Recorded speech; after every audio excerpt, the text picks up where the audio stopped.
Hello guys, आज हम tort के एक टॉपिक पे डिस्कस करने वाले हैं। ये टॉपिक चूंकि बहुत लंबा है, इस कारण से मैं इसे 2 वीडियो में कवर करूंगी।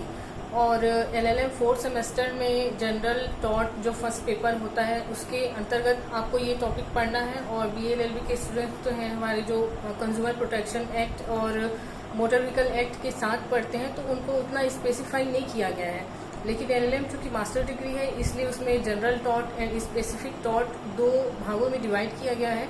इसलिए थोड़ा सा इसको समझने की कोशिश करते हैं। आज ये टॉपिक है पर्सनल डिसेबिलिटी एंड इम्यूनिटीज, व्यक्तिगत अयोग्यताएं एवं उन्मुक्तियां। ठीक है, तो पहले देखिए टॉर्ट की डेफिनेशन। मैं उम्मीद करती हूँ कि सबको पता ही होगा टॉर्ट जो भी पढ़ते हैं, तो इनको मतलब एक अगर हम समराइज वे में देखें तो टॉर्ट जो है एक ऐसा सिविल रॉन्ग है जिसके लिए कॉमन लॉ में जो है आप डैमेजेस के लिए यानी कि क्षतिपूर्ति के लिए मांग कर सकते हो, वाद ला सकते हो। और ये जो डैमेज होता है क्षतिपूर्ति, वो अनलिक्विडेटेड होती है, यानी पूर्व से निर्धारित नहीं होती। मामले की परिस्थितियों को देखते हुए, सरकमटेंसेस को देखते हुए, और आपका जो डैमेज है, लीगल डैमेज जो है वो कितना बड़ा है या कितना छोटा है, उस आधार पे जो जज है वो आपको प्रोवाइड करवाते हैं कंपेंसेशन उस व्यक्ति से जो कि डिफेंडेंट है या जो रॉन्ग डर है, अपकृत्यकर्ता। ठीक है, तो यहाँ पे हम देखते हैं कि देखिए टॉर्ट को जब आप देखेंगे तो ऑल ओवर आप जनरल टॉर्ट की बात करें या स्पेसिफिक टॉर्ट की, इसमें सिर्फ 4 बातें हैं जिसको आप अगर समझ जाएंगे तो टॉर्ट आपको बहुत इजीली समझ में आ जाएगा और इंटरेस्टिंग भी लगेगा। तो अगर हम देखें तो सबसे पहले क्या है, सिविल रॉन्ग है, जैसा अभी हमने डिस्कस किया। सिविल रॉन्ग क्या, सिविल रॉन्ग अगर है मतलब कि आपको कोई जो क्षति हुई है वो आपका, जैसे हम देखते हैं injuria sine damnum and damnum sine injuria, जो फेमस इसके क्या कहना चाहिए मैगजीन्स हैं, जिसके आधार पे ही आप आगे टॉर्ट को समझते हैं। तो उसमें क्या बोला गया है, जो डैमेज है वो ऐसा डैमेज होना चाहिए जिसको लॉ जो है रिकॉग्नाइज्ड करे, यानी कि उसको मान्यता प्रदान करे। आपका सिर्फ मतलब ऐसी क्षति हो रही है जिसमें आपके किसी लीगल राइट्स का वायलेशन नहीं हुआ है, तो उसके लिए आप डैमेज का या कंपेंसेशन का वाद जो है नहीं ला सकते हैं, है ना। तो यहाँ पे अगर सिविल रॉन्ग हुआ है और आपके लीगल राइट्स का वायलेशन हुआ है तो आप क्या करेंगे, वाद लाएंगे या स्यू लाएंगे। ठीक है, अब जब आप स्यू ला रहे हैं तो यहाँ पे आपको ये देखना पड़ेगा, जो हमारा टॉपिक है वो यहाँ पे आता है कि भाई देखिए पर्सन ही जो है डैमेज के लिए वाद ला सकता है। अब पर्सन जो है लीगल पर्सन भी होते हैं, मतलब कि आर्टिफिशियल पर्सन, लीगल पर्सन के अंतर्गत artificial person and natural person दोनों आते हैं। तो नेचुरल पर्सन जो है वो तो वाद ला सकता है और उसके खिलाफ भी वाद लाया जा सकता है ना।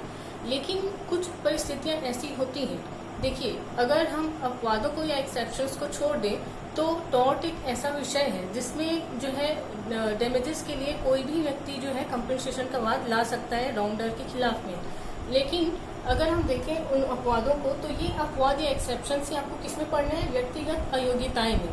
क्योंकि जब आप पर्सन की बात करें तो उसमें 2 ही चीजें इंक्लूड होती हैं, हु कैन स्यू, कौन वाद ला सकता है, and who can be sued, किसके खिलाफ वाद लाया जा सकता है। तो यहाँ पे चूंकि हम ये बात कर रहे हैं कि हालांकि हर कोई व्यक्ति डैमेजेस के लिए वाद ला सकता है, लेकिन कुछ व्यक्ति को इससे क्या है, वाद लाने से निरर्हित किया जाता है, उनको डिसेबिलिटी घोषित कर दिया जाता है।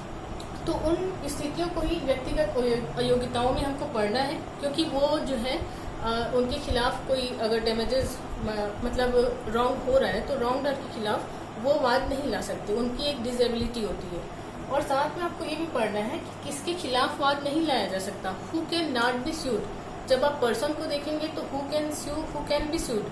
लेकिन जब यहाँ पे आप उन्मुक्तियों की बात करेंगे, इम्यूनिटीज की, यानी कि ऐसे व्यक्तियों को एक तरीके से छूट प्राप्त है कि उनके खिलाफ जो है कंपेंसेशन का वाद आप नहीं ला सकते, भले ही उनके द्वारा मतलब देखने से ऐसा लगता है, परिस्थितियां बोलती हैं कि उन्होंने किसी के खिलाफ रॉन्ग किया था जिसको हम टॉर्ट में कंसिडर कर सकते हैं, उसके बावजूद उनके खिलाफ वाद नहीं लाया जा सकता। इसी चीज को हम इम्यूनिटीज में पढ़ेंगे।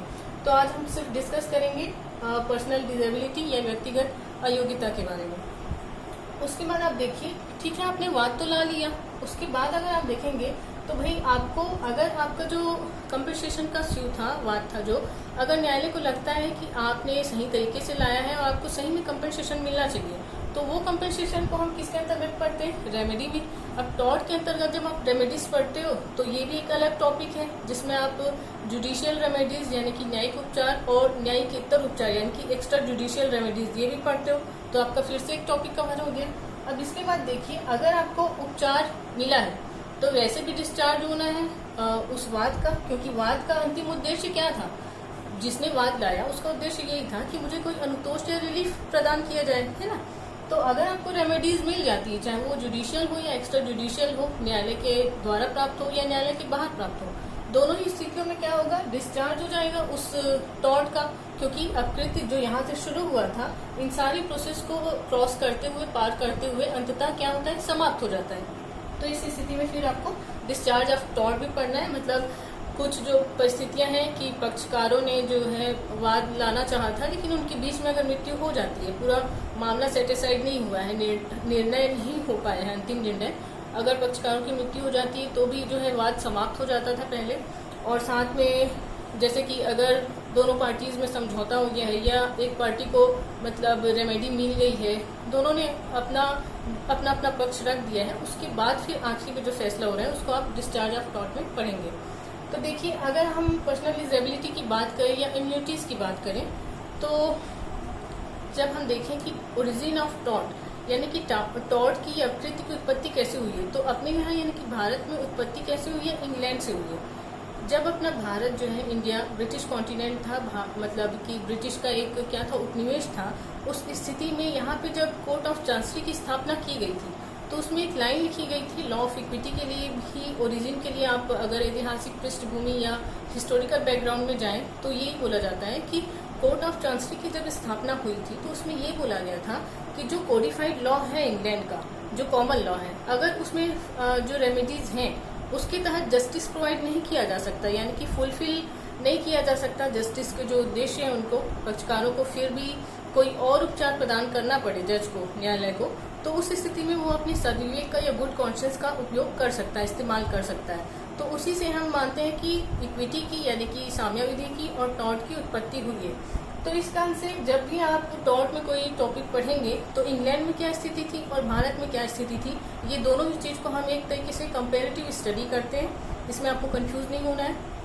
आइए चलिए स्टार्ट करते हैं। तो देखिए 7 टॉपिक्स हैं, पॉइंट्स हैं, इसके अंतर्गत हम समझने की कोशिश करेंगे कि पर्सनल डिसेबिलिटीज क्या होती है और क्यों इनको रोका जाता है कि ये अपने ही खिलाफ होने वाले टॉर्ट के लिए क्लेम नहीं कर सकते। तो पहला जो है सिद्ध दोष या कन्विक्ट, इसका मतलब ये है कि कोई ऐसा व्यक्ति जिसे मृत्यु दंड दिया गया हो या कोई और इम्प्रिजनमेंट का कारावास का दंड दिया गया हो।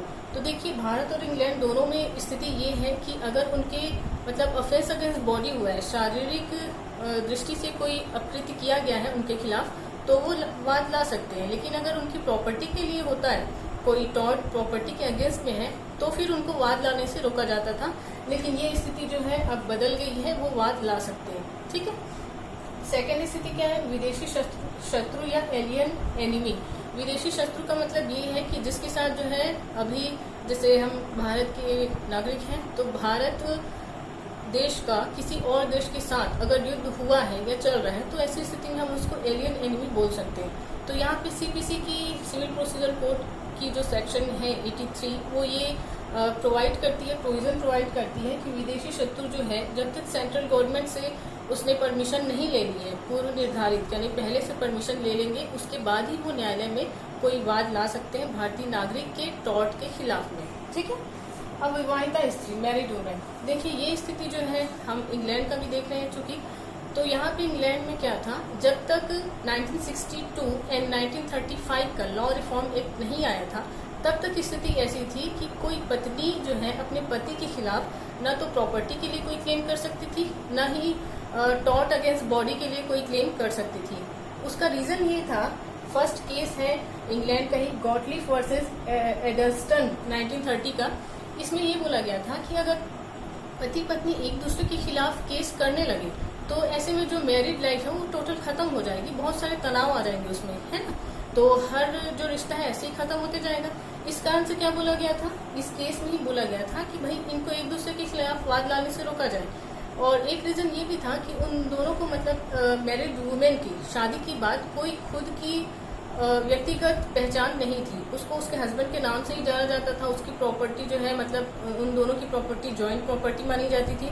इस कारण से किसी भी तरीके से मैरिड वुमेन को वाद जो है नहीं लाने दिया जाता था।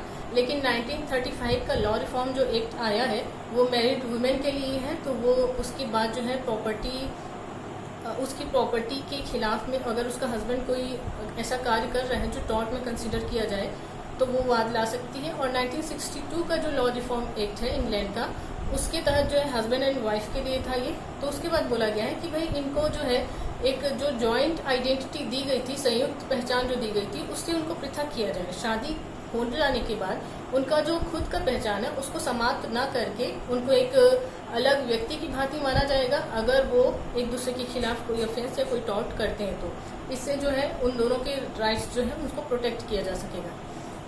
तो भारत में भी स्थिति यही है, वाद लाया जा सकता है एक दूसरे के खिलाफ। अब कारपोरेशन को अगर हम देखें तो देखिए निगम जो है इसको, ये एक ऐसा पॉइंट है जिसको आप इसमें भी पढ़ेंगे, इम्यूनिटीज यानी कि उन्मुक्तियां, यानी कि कारपोरेशन के खिलाफ कब स्यू नहीं किया जा सकता, वाद नहीं लाया जा सकता, इसको आप उस टॉपिक में भी पढ़ेंगे।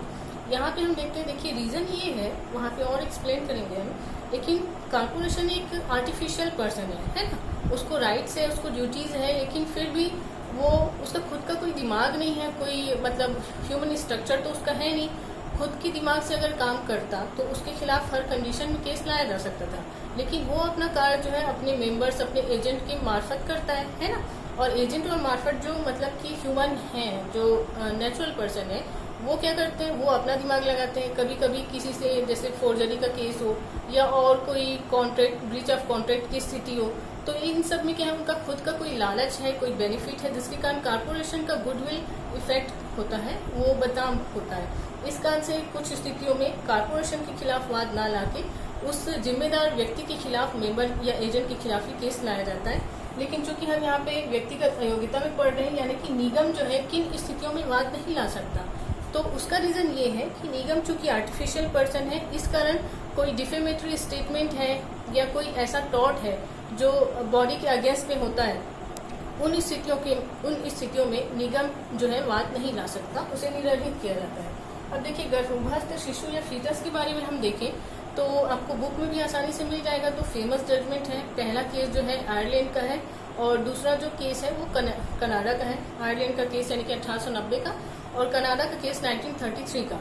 तो आयरलैंड के केस में ये बोला गया था कि भाई गर्भस्थ शिशु जो है, यानी कि जब बच्चा माँ के पेट में है, उस टाइम पे माँ के खिलाफ किसी ने कोई ब्रीच ऑफ ड्यूटी की, चूंकि हम टॉर्ट में ब्रीच ऑफ ड्यूटी को ही कंसीडर करते हैं, तो ऐसी ब्रीच ऑफ ड्यूटी जो है उसके लिए भले से पेरेंट्स अगर वो वाद ला सकते हैं, उनके पास कोई लीगल ग्राउंड है तो वो वाद ला सकते हैं, लेकिन गर्भस्थ शिशु को वाद लाने से रोका जाता था।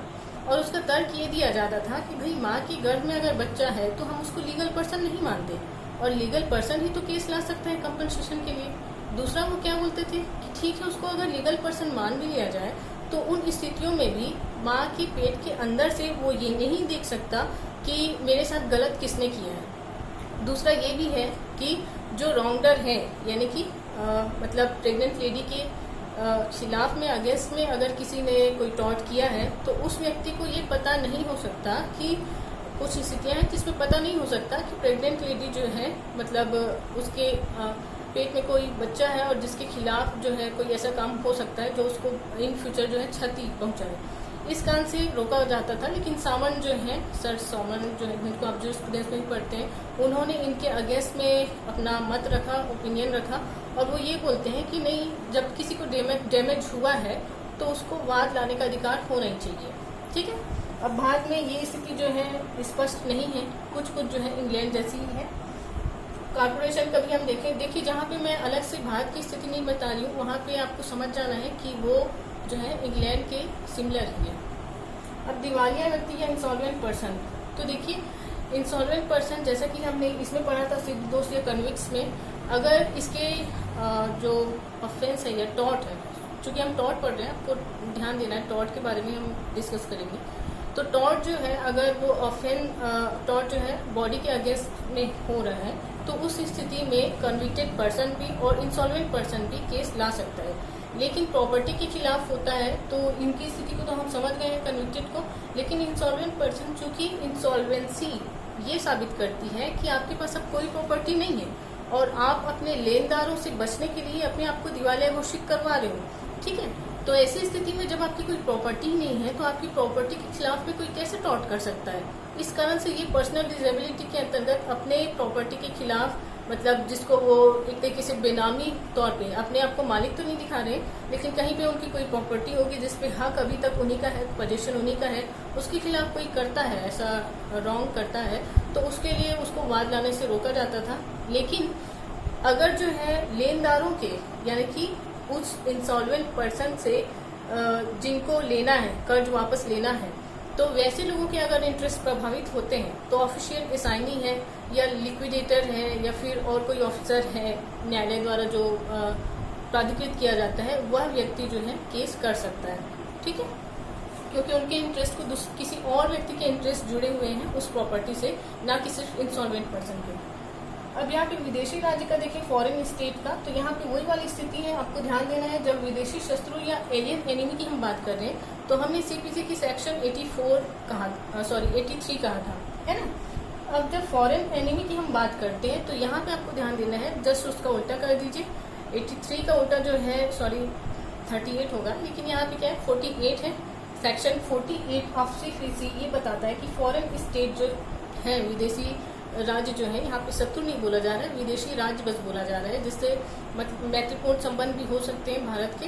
तो उसको अगर भारत के खिलाफ, भारत के किसी नागरिक के खिलाफ टॉर्ट के लिए एक्शन करना है तो वो पहले गवर्नमेंट ऑफ इंडिया से जो है परमिशन लेगी। परमिशन अगर ग्रांटेड हो जाता है उसके बाद ही वो केस कर सकते हैं। ठीक है, अब देखिए चूंकि टॉपिक बहुत लंबा था, लेकिन इससे ज़्यादा समराइज मैं इसको नहीं कर सकती थी, इसलिए 16-17 मिनट का वीडियो बन गया है। अब उम्मीद है शायद आपको पसंद आया होगा। कोई और क्वेश्चन है तो आप कर सकते हैं मुझसे कमेंट में या पर्सनली पूछ सकते हैं। दूसरा जो इसका टॉपिक है इम्यूनिटीज़ का, उसके ऊपर एक और वीडियो मैं अपलोड कर दूँगी। Thank you.